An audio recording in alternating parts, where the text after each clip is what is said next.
e não construirmos uma nova. Aproveite a nossa promoção de Black Friday e participe efetivamente da nossa causa. Repetindo, por menos de R$ 7,00 mensais, você pode assinar a Brasil Paralelo e financiar a produção dos nossos próximos documentários. É um investimento muito pequeno que pode fazer toda a diferença no longo prazo. A Brasil Paralelo conta com você. Fique agora com o segundo episódio da minissérie As Grandes Minorias e até breve.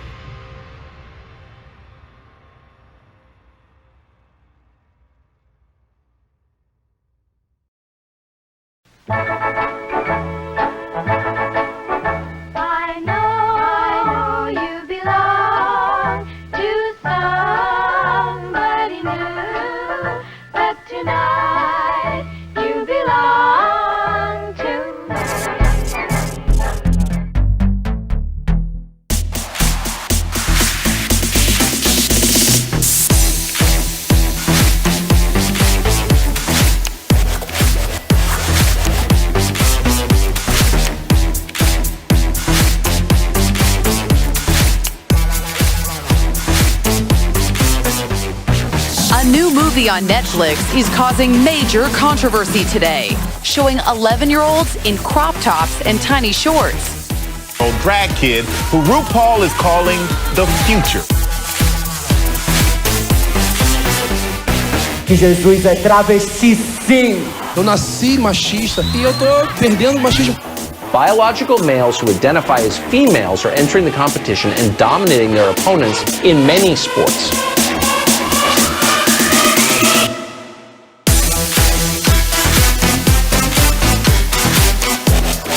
Um vídeo que se espalhou pelas redes sociais mostra quando uma criança de aproximadamente 4 anos toca o corpo do homem.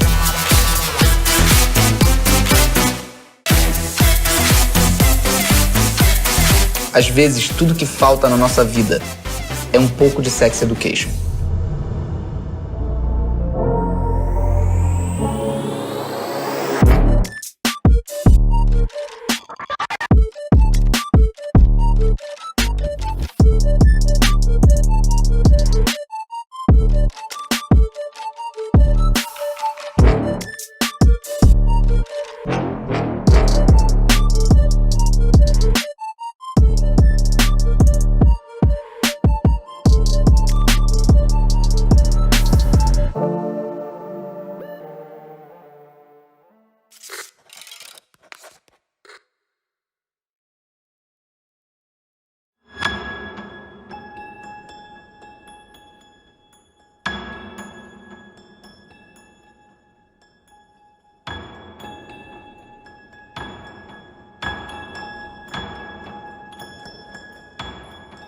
Em novembro de 2020, a ideologia de gênero entrava na pauta de votação do Supremo Tribunal Federal.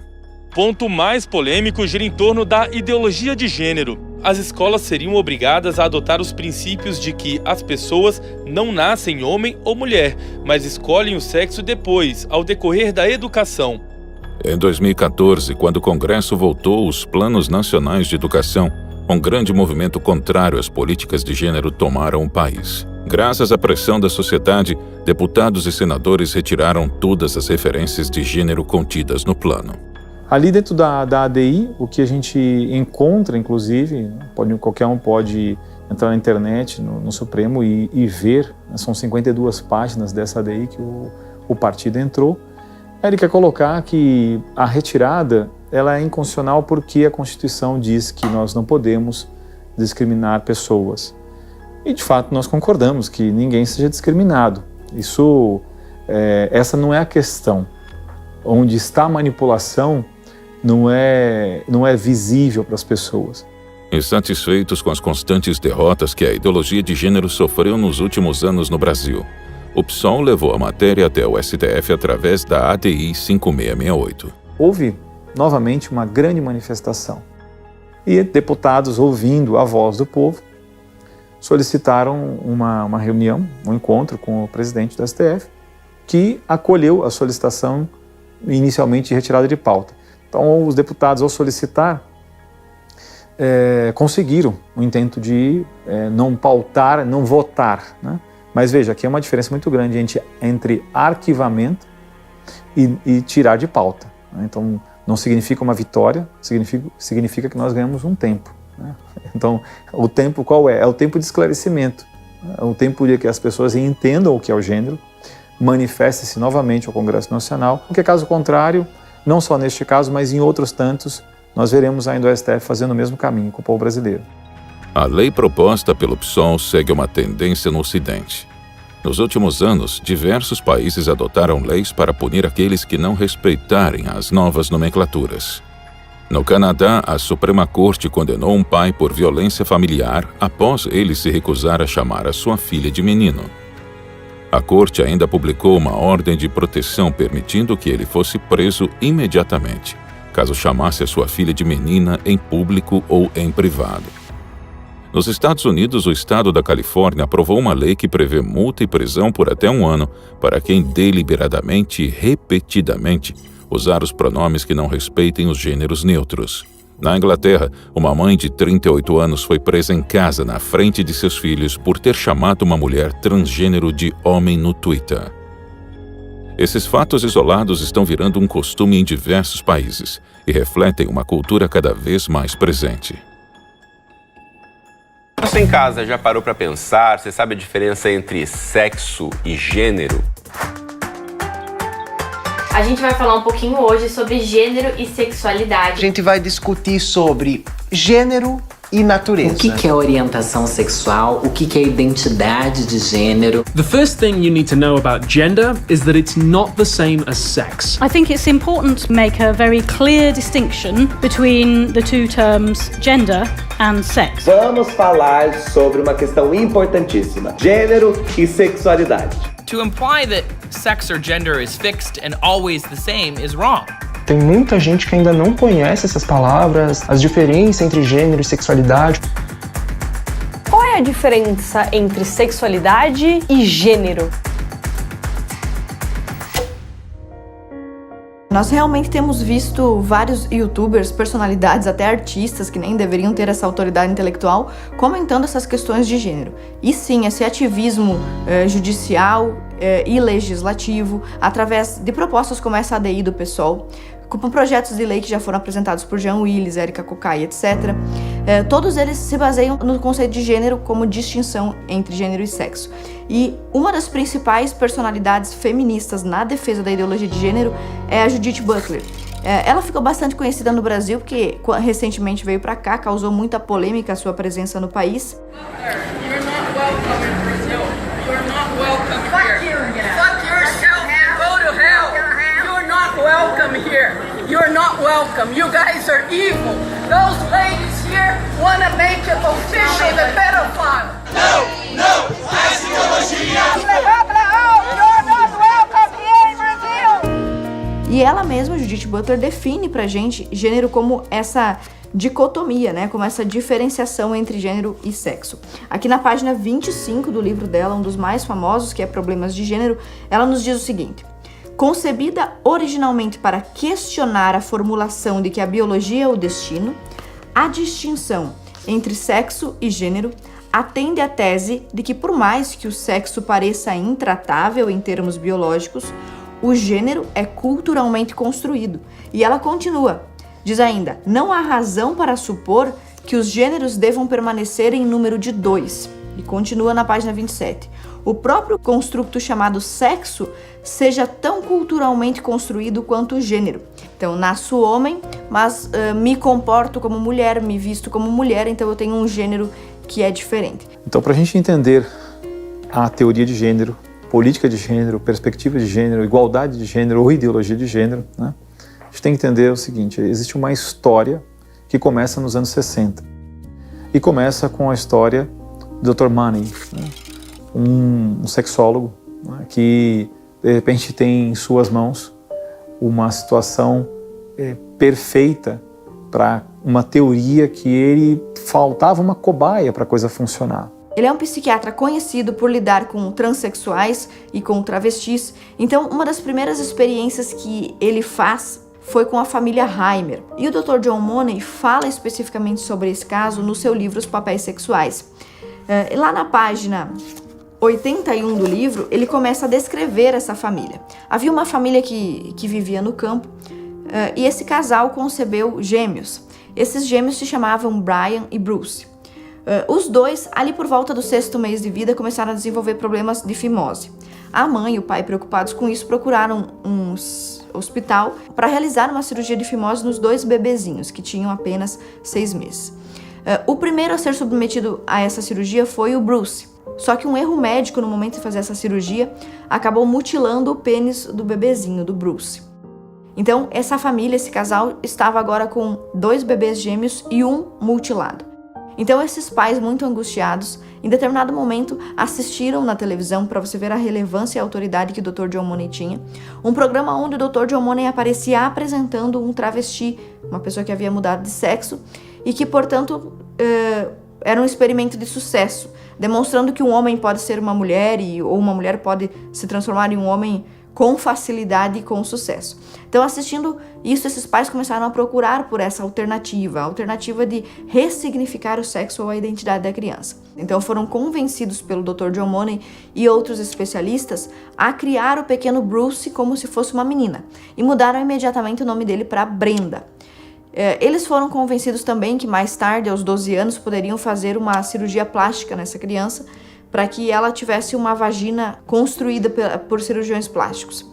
A gente lê aqui no livro do Dr. John Money que ele tinha expectativas gigantes com esse experimento. Ele diz, por exemplo, uma vez que a criança mal tinha começado a falar quando os pais se decidiram pela reformulação, havia uma excelente probabilidade da identidade sexual não estar ainda muito diferenciada na direção masculina. Então, o Dr. John Money era um pesquisador que acreditava que a criança deveria começar a sua transformação antes dos 2 anos de idade e que isso praticamente seria uma garantia de sucesso.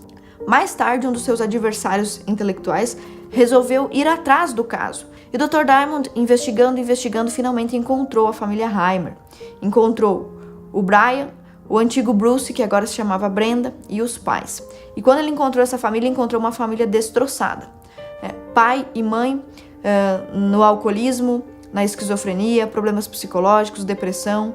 O próprio irmão, o Brian, já tinha se tornado um esquizofrênico com problemas em drogas, acabou inclusive morrendo por uma overdose.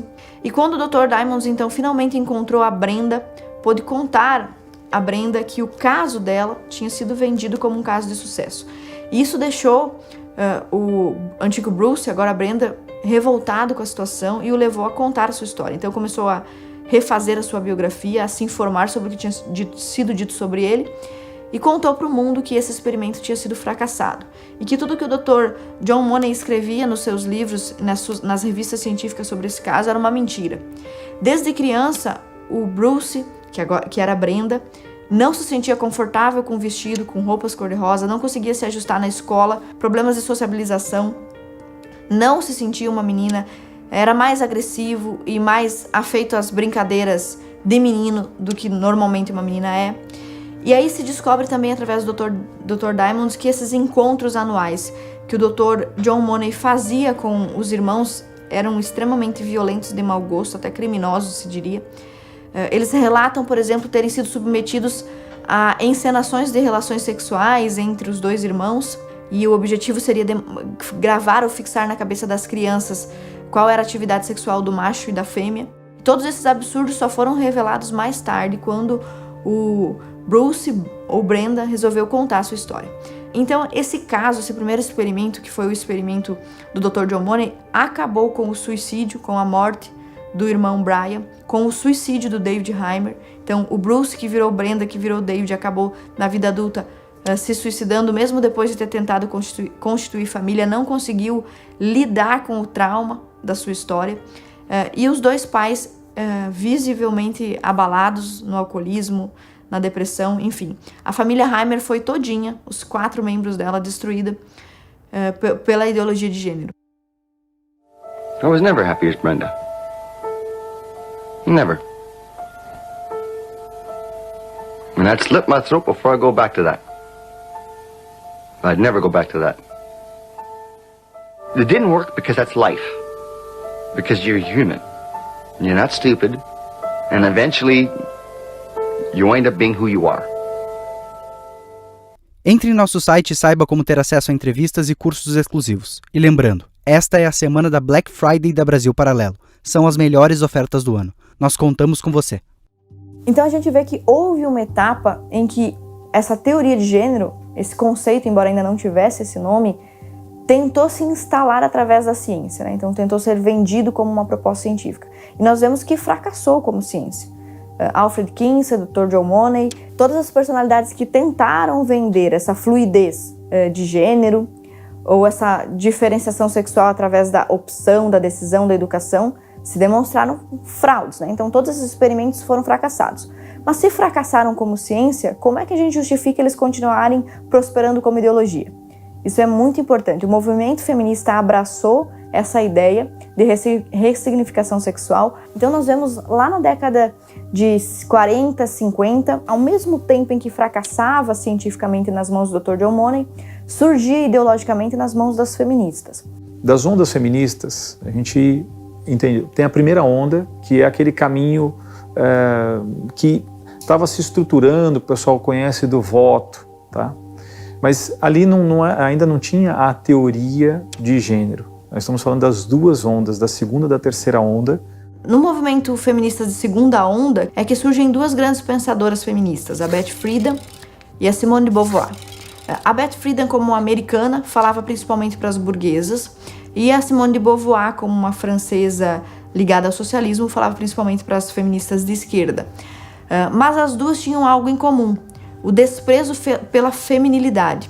Nós temos a principal obra do século XX que fundamenta tudo isso, que é de Simone de Beauvoir, O Segundo Sexo, onde ela vai colocar que a opressão da mulher é mantida por existir homem e mulher, pelo binarismo.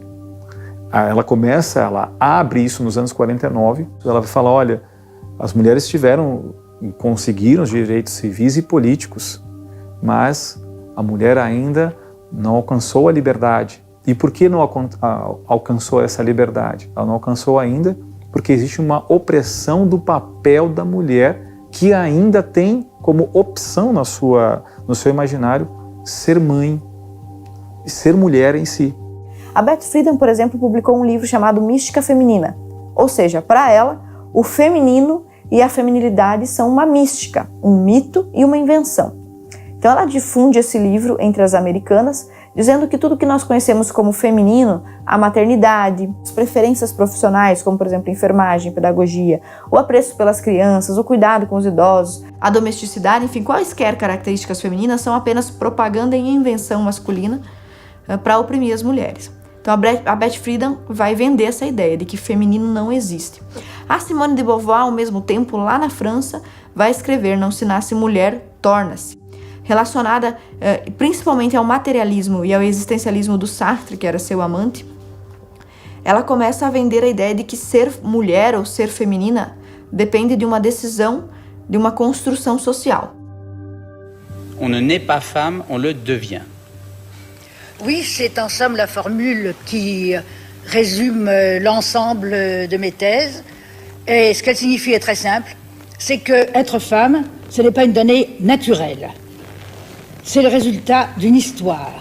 Il n'y a pas un destin biologique, psychologique qui définisse la femme en tant que telle. C'est une histoire qu'il a faite, d'abord l'histoire de la civilisation, qui aboutit à son statut actuel, et d'autre part, pour chaque femme particulière, c'est l'histoire de sa vie. En particulier, c'est l'histoire de son enfance, qui la détermine comme femme, qui crée en elle quelque chose qui n'est pas du tout une donnée, une essence, qui crée en elle ce qu'on a appelé quelquefois l'éternel féminin, la féminité. Et plus les études psychologiques sur les enfants s'approfondissent, plus il est sensible, plus on voit avec évidence que vraiment le petit bébé féminin est fabriqué pour devenir une femme. Veja, essas são as primeiras, os primeiros frutos da ideia de gênero, embora ainda não se tenha esse nome. Tanto americanos quanto franceses, então, são envenenados com essa ideia de que a feminilidade e a masculinidade são construções e, portanto, são falsas, de que são artificiais e de que não são naturais. Mas temos também a Júlia Kristeva, que diz, estritamente falando, não se pode dizer que existam mulheres. Então veja, o feminismo, que diz representar as mulheres, desde a segunda onda do movimento feminista, começa a trazer pra gente escritoras, pensadoras, protagonistas do movimento feminista que contestam a própria feminilidade e aí conseguem usar a ideologia de gênero a favor do movimento feminista. E é por isso que hoje nós dizemos que a ideologia de gênero é a terceira onda do movimento feminista. Então, Simone de Beauvoir abre um caminho que não só Friedan vai escrever sobre isso, mas outras tantas feministas começam a teorizar sobre a existência de uma mulher. Essa teoria vai ser desenvolvida posteriormente por outras feministas, por várias delas, mas principalmente por Butler. A sua principal obra, O Problema de Gênero, a subversão da identidade, já mostra no próprio subtítulo o que se pretende. Dizer que não há uma identidade, algo determinado. Como nós vimos no livro da Judith Butler, se o gênero é fluido, então ele também não pode ser reduzido ao número de 2. Nós já temos feministas que dizem que existem 5, 7, e feministas que dizem que existem tantos gêneros quanto pessoas. Nós temos então registros bizarros, por exemplo, de pessoas adultas que acham que são crianças, os seres humanos que acham que são um gato, que acham que são um tigre. Essas bizarrices já existem. É nesse momento em que os ideólogos de gênero conseguem criar a fluidez de gênero, ou o gênero fluido. Então, a sua obra, Butler, vai colocar essa ideia de que para se chegar à verdadeira liberdade, que não haja uma sociedade que continue gerando violências, tem que se modificar pela linguagem toda a compreensão que o homem tem de si mesmo, que isso foi uma imposição, que o gênero ele é de fato a libertação desse sistema, que o homem, quando fala sexo, e sexo masculino ou sexo feminino, ele está dentro de uma prisão linguística. O gênero seria a libertação linguística. A patrulha ideológica elegeu sua mais nova inimiga, a língua portuguesa. Crescem nas redes e fora delas os que defendem a adoção do gênero neutro no nosso idioma. Ela e ele vai virar ele. Eles são amigos. Falar sobre a importância do uso de pronomes corretos com pessoas trans. Nossa, como você tá linda. Nossa, como você tá maravilhosa. Ela ou ele pode usar ele ou ela. My pronouns are they, them, theirs, and that's a non-negotiable. E aí você quer comentar alguma coisa na minha foto e você quer me elogiar. E aí você escreve linda. Tá errado. Mas é também importante saber que alterações da linguagem podem propor alterações da realidade. A gente precisa ter uma linguagem específica para nós, tá? E você tem que respeitar isso. No dia 12 de novembro de 2020, o Colégio Liceu Franco-Brasileiro enviou uma carta para os pais dos alunos dizendo que iria adotar a nomenclatura de gênero em seu vocabulário, sob o pretexto de renovar o seu compromisso com a promoção do respeito à diversidade. A nova linguagem adotada pela escola pretende combater o machismo e o sexismo contra crianças que não se identificam como homem ou mulher. Essa ideia de usar esses pronomes neutros e trocar as letras pelo X, né, trocar o A e o O pelo X, ou pelo arroba, ou pelo E, não é uma ideia nova. Inclusive, a Monique Wittig, muito citada pela Judith Butler, uma das teóricas que ela mais cita no seu livro Problemas de Gênero, já defendia essa alteração. Então, quando começou isso com, por exemplo, a exclusão dos termos pai e mãe, troca por progenitor 1 e progenitor 2, já se estava aplicando uma ideia que é da Monique Wittig. Para Monique Wittig, esta feminista de terceira onda, a linguagem é uma das maiores forças opressoras. E no caso do Ocidente, a linguagem é machista e falocêntrica, na opinião dela, da Monique Wittig. E por isso a importância de alterá-la. Então começa-se falando de defesa da identidade de gênero e começa a se desconstruir a própria língua. É claro que nós temos em outros países o artigo neutro. Agora a língua portuguesa é diferente. E aí começa a se querer colocar algo que não é nem próprio do nosso imaginário, da nossa realidade, da própria língua. E aí nós temos a escola no Rio de Janeiro, Pedro II, publicamente foi conhecida, que na sua prova foi retirada uma foto, foi colocada na internet esta prova, em que a palavra está lá, o apagado, né? Você vê a lunx alterando a língua, pleiteando a ideia de mudança de costumes e a partir de uma nova ética. O gênero faz parte dessa compreensão de uma nova ética a ser aplicadas via educação, começando da mais tenridade a desconstruir a sexualidade, a identidade humana pelos modos de compreensão de uma criança. A escola é muito importante. A escola é o ambiente que, para que a revolução, a compreensão do que elas têm em mente, dê certo. Então precisa começar desde a mais tenra idade. Então, se fizer isso com a teoria de gênero, nós vamos ter, dentro de 30 anos, uma sociedade muito modificada, uma sociedade de fato transformada, como de fato elas escrevem nos seus livros. Então, nós vamos encontrar muitas citações, sempre falando de transformação social, de uma nova sociedade, de um novo normal, né? Esse novo normal que passa pela questão de gênero, por uma nova compreensão das relações. O lobby LGBT também chegou aos esportes. Durante as Olimpíadas do Rio de Janeiro, o Comitê Olímpico Internacional decidiu alterar as regras para a participação de atletas transexuais em competições oficiais. Desde então, o comitê entende que não se faz mais necessária a cirurgia de troca de sexo, passando a exigir dos atletas apenas o controle do nível de testosterona abaixo de 10 nmol por litro de sangue, durante pelo menos 12 meses antes da competição. Foi uma manobra política apenas, porque não teve nenhum embasamento científico, nenhuma pesquisa, nenhuma análise da biologia humana, foi simplesmente baseado em um artigo e o COI usou esse único artigo para mudar toda uma política não apenas muito prejudicial para as mulheres, mas que coloca em xeque também as próprias políticas antidoping, né?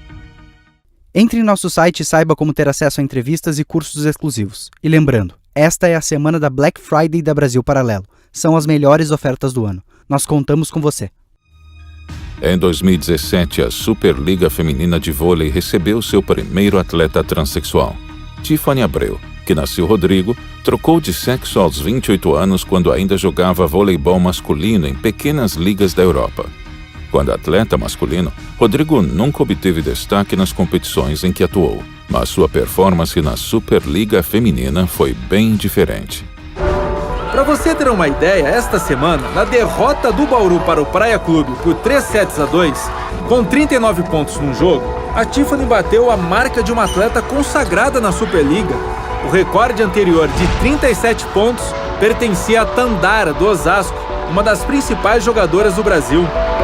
É justamente esse rendimento acima da média que tem gerado polêmica. Ela está lutando pelos direitos dela, mas também tem a força física que é muito diferente da nossa. Ela vai saltar mais.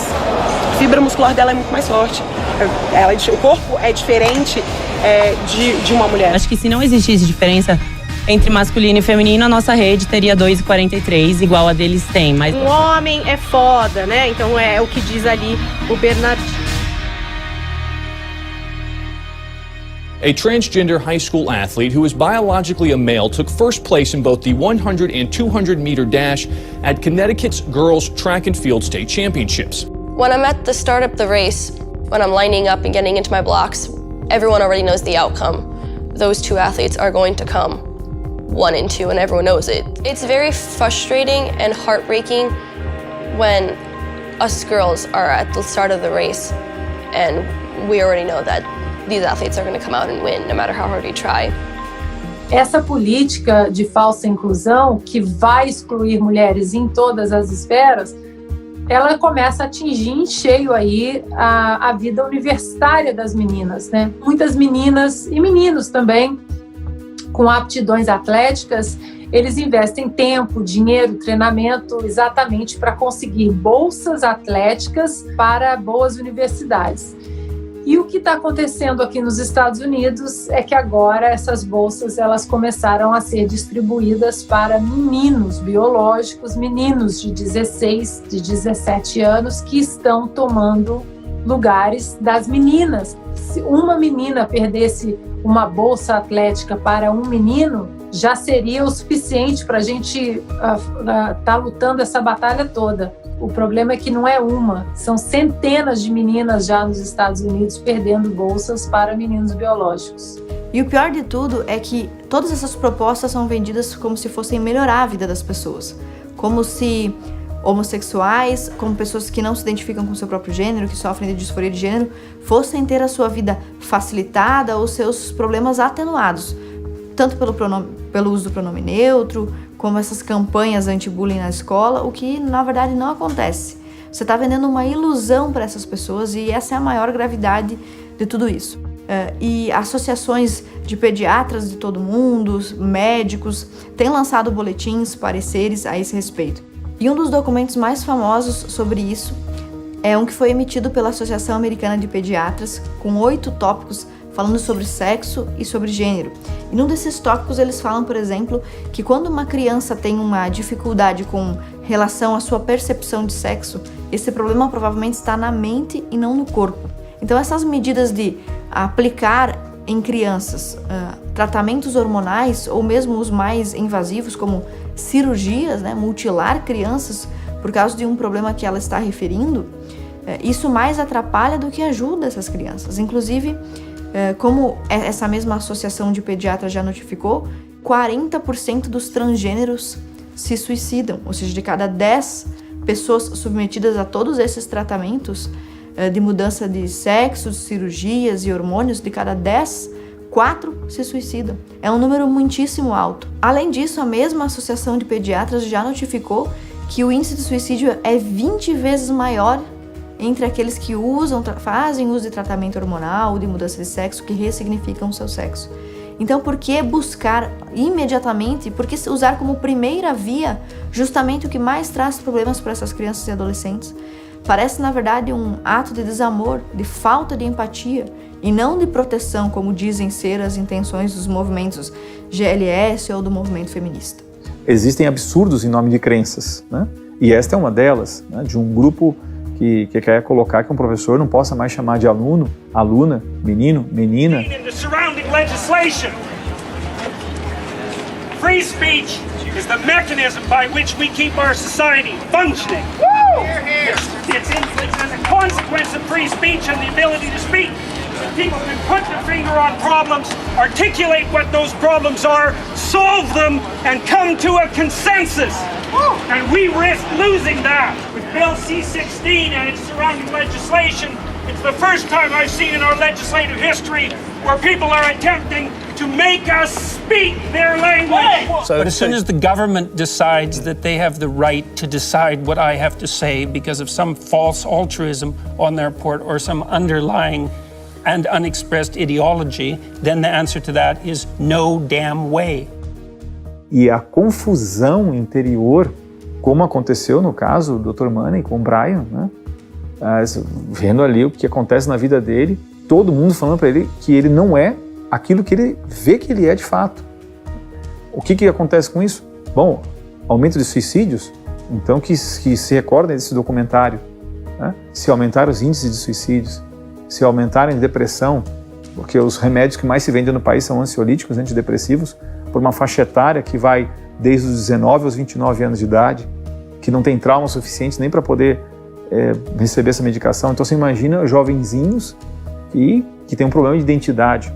Então a perspectiva real de uma sociedade assim é uma sociedade doente, uma sociedade que impede de você ser e de você falar livremente. Isso em nome de uma lei, né? Em nome de, por lei você impõe e você impede as pessoas de serem livres. Se queria libertar as pessoas, e no entanto o que está se fazendo é escravizando. E não precisamos ir muito longe, né? Nós falamos do caso do Dr. John Money, que fez um experimento violento e criminoso com 2 crianças, mas nós temos um exemplo também aqui no Brasil. Recentemente, um par de lésbicas realizou um experimento caseiro de gênero com uma criança brasileira. Esse caso ficou muito famoso porque o menino Juan tinha apenas 9 anos. As 2 lésbicas cortaram o pênis do menino Juan com um instrumento rudimentar de casa mesmo, da cozinha. E esse menino ficou mais de 1 ano sofrendo dores, provavelmente inflamação, infecção, por ter sido mutilado pela própria mãe e acabou morrendo, né? 1 ano depois desse experimento rudimentar. E as justificativas e os motivos dessas lésbicas feministas para fazer isso com o menino não era outro senão transformação de gênero. Pela primeira vez em 6 décadas de história, uma mulher trans vai disputar o concurso Miss Brasil. 4 anos de idade. Tinha pedido para a mãe para usar roupas de menino e trocar de nome. Qual o banheiro deve ser usado por uma pessoa transexual? A discussão está parada no Supremo Tribunal Federal. A Justiça de Mato Grosso autorizou a mudança do registro de nascimento de uma criança de 9 anos que nasceu menino, mas se comporta e se vê como menina. O juiz de Balneário Camboriú julgou procedentes 5 pedidos de troca de nome e gênero. É uma decisão inédita em Santa Catarina. O processo trata-se do primeiro passo na busca pelos direitos dos transexuais. O slogan do evento nesta edição foi Poder para LGBTI+. Nosso voto, nossa voz. A intenção é afirmar em um ano de eleições a importância do engajamento político e da escolha de candidatos alinhados com o pensamento desses grupos. 25 pessoas trans foram eleitas para câmaras municipais do país nestas eleições, segundo a Associação Nacional de Travestis e Transsexuais.